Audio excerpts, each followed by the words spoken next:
Hari ini 9 November,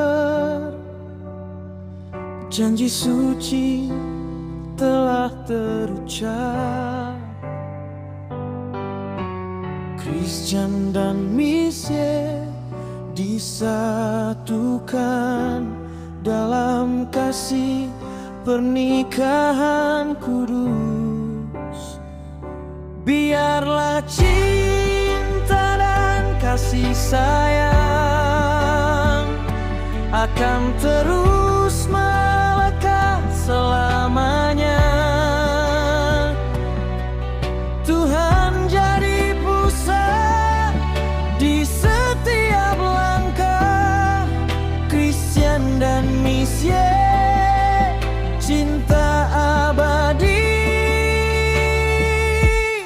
selamanya.